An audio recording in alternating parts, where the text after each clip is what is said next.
Welcome back to It's New. Greg decided to show up today for work. Greg, I pay you a lot of money to be on this show, a ton. And I just gave you a 150% raise the other day. And this is how you think. It's still null. 0 times 100 is still null. It's true. I'm not really good at math, so I don't know. Rumor had it, though, that you were duct taped in a trunk somewhere. No, I was at a baseball camp with no internet around. And it was 9 o'clock drop off, and I kept trying to drop them off earlier and earlier. I park under a tree, and I tried to join. There's no internet, and it takes 10 minutes to drive to the internet. But this is the only week of the camp, so I'll be back. All right. I don't know how people don't have internet. I mean, you need internet to live, so. Don't go to Penfield, New York. Okay. Put that down on my notes. In any event, Morty, what do you got for us today? Most Google usage ever. SEO is not dead. I got the Google Search Generative AI controls rolling out to more, and also Google Merchant Center not next, now. Greg? And we have some targeted comments to Barry about bidding target optimization. Wow, that's a mouthful. All right, Morty, whenever you're ready. Yeah, so I don't know what's the hotter take here. I'll start off by saying I don't care. Both about the usage and the World Cup. Who cares? Soccer is stupid. It's not even a real Bad sport. take. Yeah. Bad take. Americans pretend like we care until Team USA gets kicked out, and then we forget for another. How often is the World Cup? Like 4 years? Doesn't matter. It was a great goal, though. So Messi scored the winning goal. It was Argentina versus Egypt. Everyone who doesn't care about soccer then went to Google saying, what happened? I keep hearing about this. And they Googled, like, Messi goal or something. So Nick Fox from Google went on and social media, which I guess now matters because it's being tracked by Search Console, and said this is the highest usage. Google broke all prior usage records and saw its highest usage in history right after Argentina scored their winning goal in yesterday's match. Big whoop all around. It makes me wonder, like, it used to be a point where, like, Google broke records every single day. Like, they just keep growing. So, like, is that a good thing to write? Like, you know what I'm saying? Like that. That's great. That's a big whoop. Yeah. Good take, Barry. That's what when I saw him post that. But I didn't write that because I don't want to sound stupid. But I don't mind sounding stupid on video to our millions of subscribers. Well, you know what? You sound way smarter next to me anyway, so. Well, most people do, so. Yeah. Joking. But interesting. Yeah, I mean, like, wouldn't it break records if it's growing all the time? Like how far, how much more? I know that CNBC actually covered this, and they said they reached out to Google for more details, and they wouldn't really give them any more details outside of what he posted.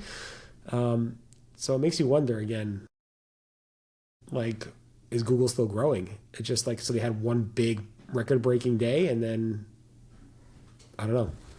Also, anyway. They can discover the cure for cancer, and no one will Google, hey, what's the cure for cancer? But Messi scores one freaking goal in some soccer match, and everyone's going to Google.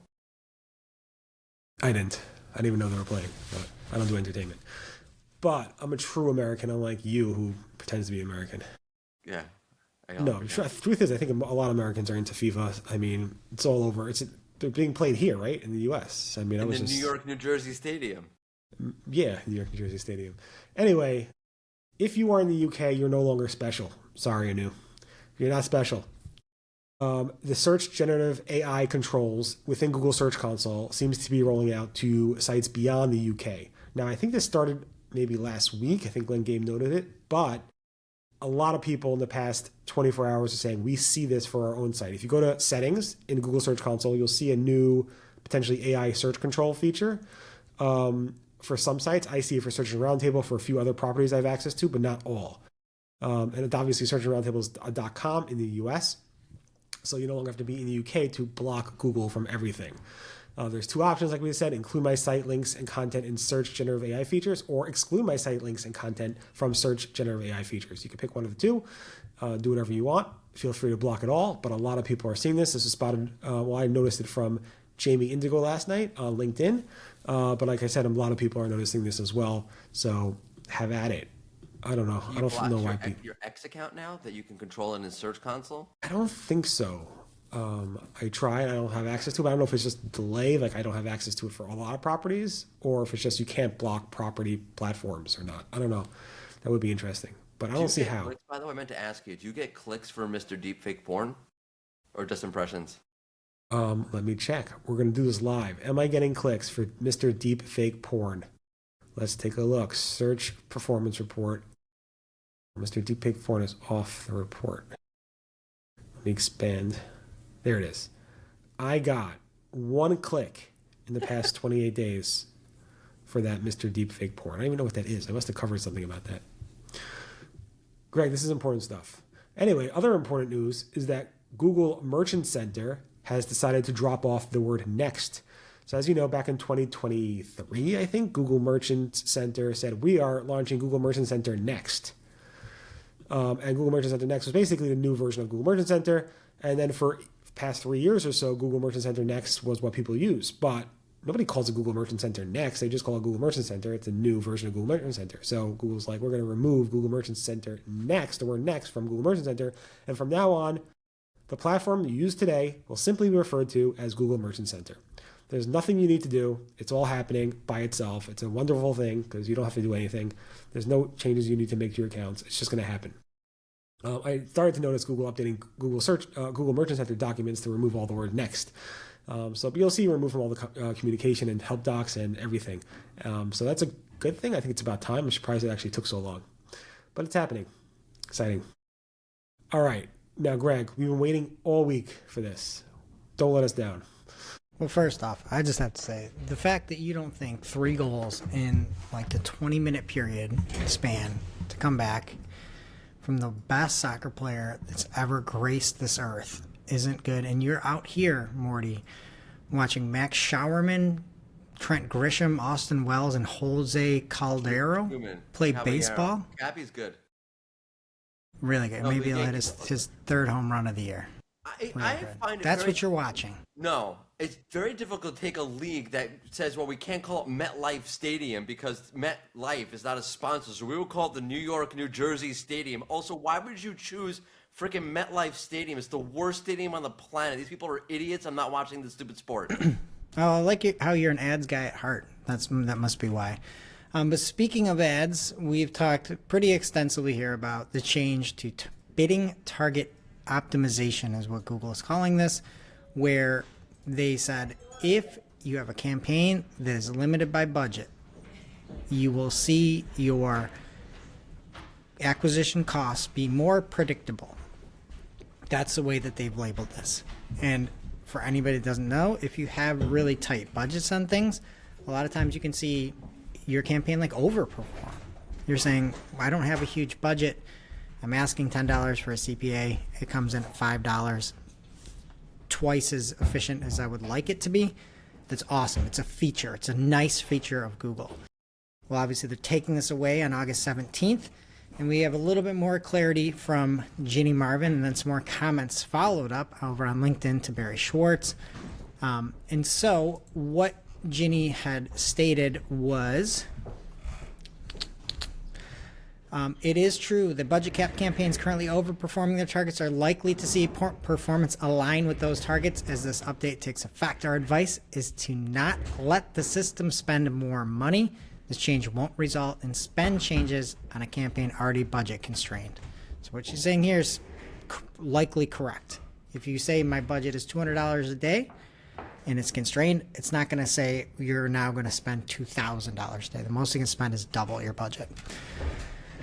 The one note with this is back in February, Google came out and said there's updates for budget pacing using ad scheduling.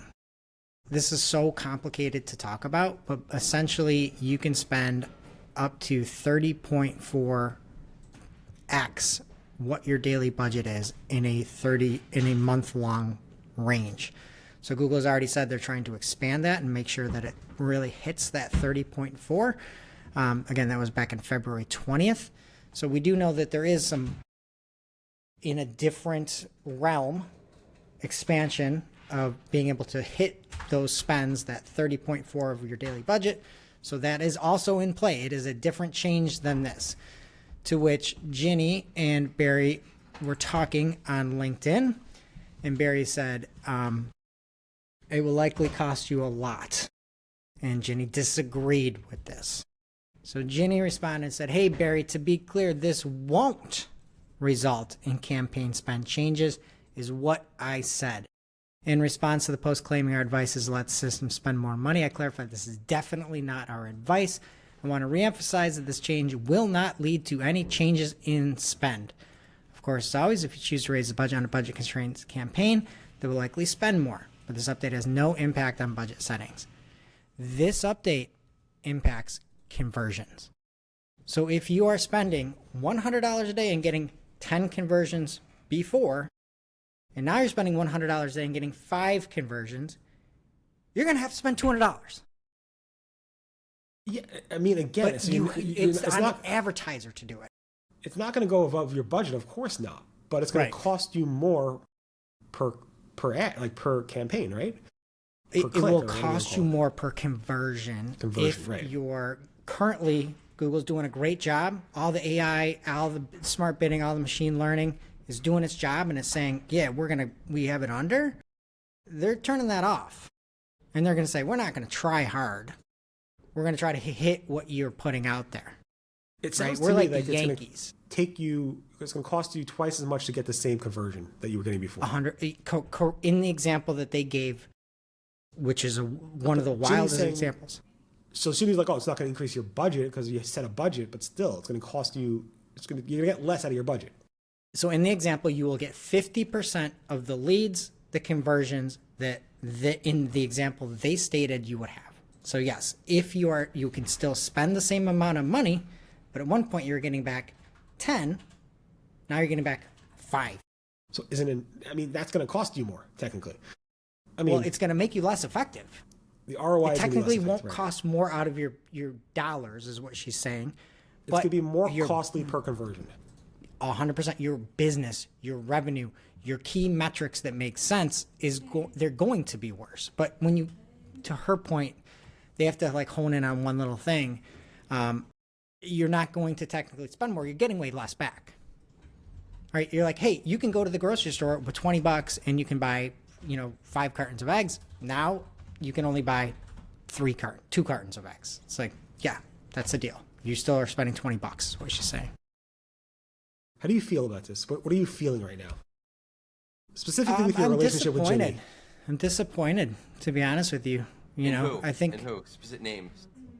I think when you layer all these things together, like what I was talking about in February, where we're gonna be spending more, we're gonna be getting less back. I'm a huge fan of Google Ads, and I think a change like this, it's just really disappointing. You hope and think that people are doing the right thing all the time. This is not the right thing. It's just making more competition, and it's you're just getting less for your money. And I think it's overwhelmingly sad, I guess, is where I kind of am at with this. But yeah, it's the other thing that's a positive is, dude, agencies, good people aren't going anywhere. Everybody's talking about AI this, AI that. You can't trust Google. You can't trust them. They're like, oh, we have Ask Advisor, go use this tool. How could you trust a company like this? I'm a little bit disappointed with Ginny on the response. This is her job, but To be fair to Ginny, everything she said is technical. I get it. Yes. It's a terrible job. This is a terrible job. All right. Awful. On that, Ginny, we care about you. We love you. Disappointed. I'm not disappointed, Ginny. You could be. I can't. You can't be. Who's Fine. worse, We're not. Ginny or FIFA? There's nothing wrong with Ginny. Ginny's amazing. FIFA's worse. Okay, thank you. Fine, Ginny's okay. All right. Anyway, Ginny, it's okay. We like you still. Any event, we're back, I guess, on Monday with more It's New. And I think Anu's going to be back, hopefully showing us her new acquired whale. So we'll see. Looking forward to that. Just on a leash. She's walking it around. Bye.